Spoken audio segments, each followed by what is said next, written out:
राधे कृष्णा। कार्तिक महात्म्य छठा अध्याय।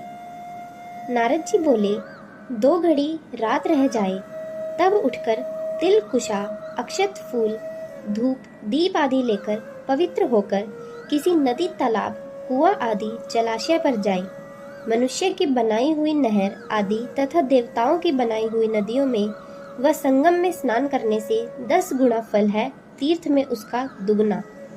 विष्णु का स्मरण करके स्नान का संकल्प कर तीर्थ तथा देवता आदि को क्रम से अर्घ्यादि दे और कहें, हे ऋषिकेश, इस मेरे अर्घ को ग्रहण करिए, आपको नमस्कार है।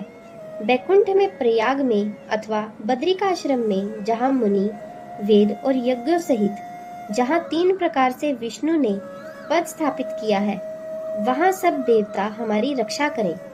हे कृष्ण, कार्तिक मास में दिए हुए अर्घ्य को ग्रहण कीजिए। भागीरथी विष्णु शिव सूर्य आदि ध्यान का करके जल में घुसे और नाभि पर्यंत जल में घुसकर विधि पूर्वक स्नान करें।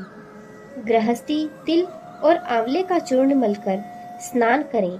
विधवा स्त्री और सन्यासी तुलसी की जड़ की मिट्टी लगाकर स्नान करें, परंतु सप्तमी, अमावस्या, द्वितीया और त्रयोदशी इन तिथियों में आंवला और तिल ना लगावें।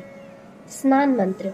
भक्ति भावना। जिन प्रभु ने देवताओं के कार्य के निमित्त रूप धारण किया था, वे कृपा करके मुझे पवित्र करें। विष्णु की आज्ञा से इंद्र सहित सब देवता कार्तिक के व्रत करने वाले की रक्षा करें। व्रती मनुष्य इस प्रकार स्नान करके हाथ में पवित्री धारण कर देव ऋषि और पितरों का तर्पण करें। कार्तिक के महीने में तर्पण में जितने तिल होंगे उतने वर्ष पितृ स्वर्ग में वास करते हैं। तदनंतर जल में से निकलकर पवित्र वस्त्र धारण कर प्रातः काल के कर्मों को समाप्त कर हरि भगवान का अर्चन करें। तीर्थ और देवताओं का स्मरण करके भक्ति पूर्वक गंध पुष्प और फलों से अर्घ्य प्रदान करें। तब वेद पाठी ब्राह्मणों का पूजन करें। ब्राह्मण विष्णु रूप है, इसलिए अपने कल्याण चाहने वाले कदापि इनका अपमान और विरोध न करें। फिर हरि की प्यारी तुलसी जी की पूजा कर परिक्रमा दे और कहें कि देवताओं ने प्रथम तुम्हें बनाया, मुनियों ने पूजा है, सो तुम मेरे पाप को हरण करो।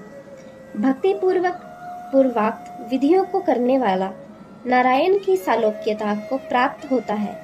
रोग और शातकों का नाश करने वाला, उत्तम बुद्धि, पुत्र और धन तथा मुक्ति के देने वाले विष्णु भगवान के प्यारे कार्तिक के व्रतों के सिवाय दूसरे व्रत उत्तम नहीं है। राधे कृष्णा।